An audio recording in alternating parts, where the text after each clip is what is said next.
It's time for the Daily Stand Up Podcast presented by Agile Dad with your host, Lee Henson. Without any further ado, let's get started.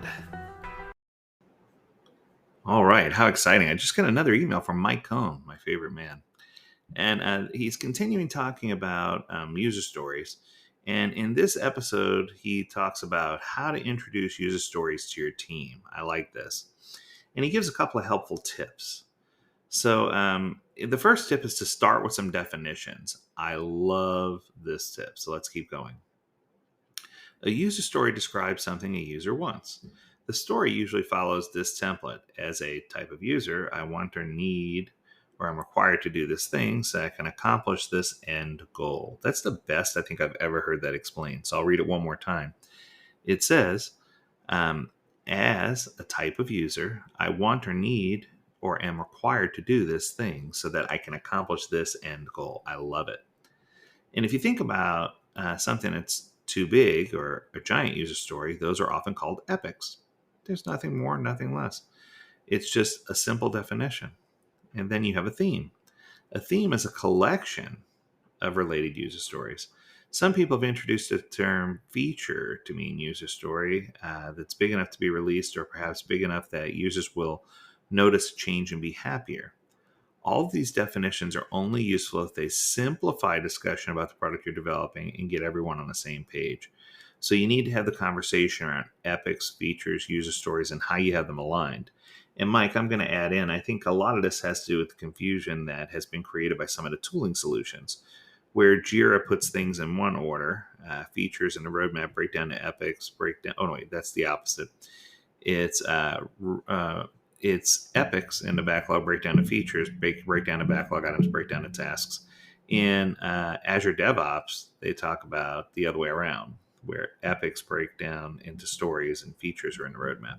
So I think it's just confusing because the tools have put it two different ways.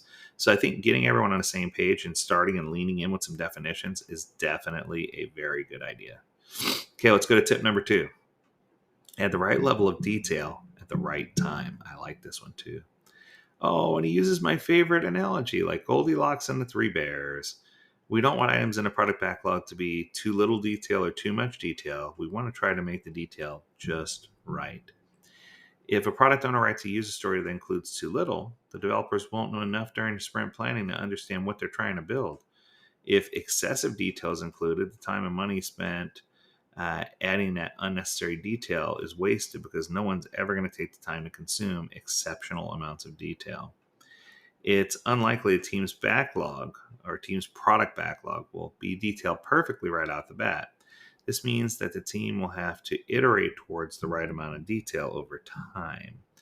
So here's a nice, good, helpful piece of advice. It's much easier for the team members to strike the right balance when they start with too little detail than if they start with too much.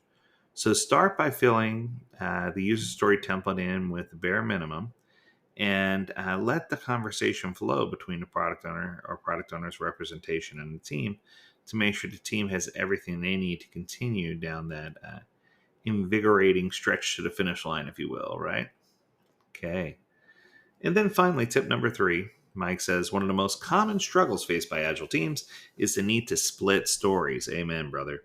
I'm betting you struggle with this because I certainly did at first. That's why I came up with an easy to remember acronym for the 5 different factors you need to split a story: spike, path, interface, data, and rules. You can learn about this technique called the spider technique online.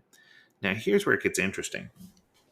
And Mike, you're probably going to say this is crazy, but in the past several years, I don't remember the last time I've had to split an item. I'm trying to get in the habit of teaching teams to make things small enough that they should never have a need to split them, that it either can be completed in the scope of a sprint or it moves on to the next sprint.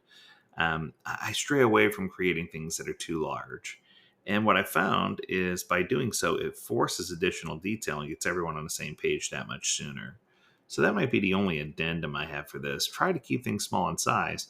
And if you do that, it's going to be perfect. And I think that if you just follow the William Wake model for invest, if you try to keep your stories independent and don't lean in on dependencies, if you make sure they're negotiable, that the story is a placeholder for a future conversation and not dictated, that every story provides value, that they're valuable, that they're estimable, which means they're easy to estimate size or scope using a t-shirt size, that they're sized appropriately, meaning that they're small enough to fit inside of a sprint, ding ding, and that they're testable, that everything that you build has some type of way to test it, whether it's a functional test, an automated test, a unit test. You need to be able to test whatever you're building, even if it's just an acceptance test. You need to have some type of test to validate whatever you build.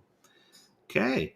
If you follow those things, they're going to help you succeed with Agile. And Mike, once again, thanks for an amazing email.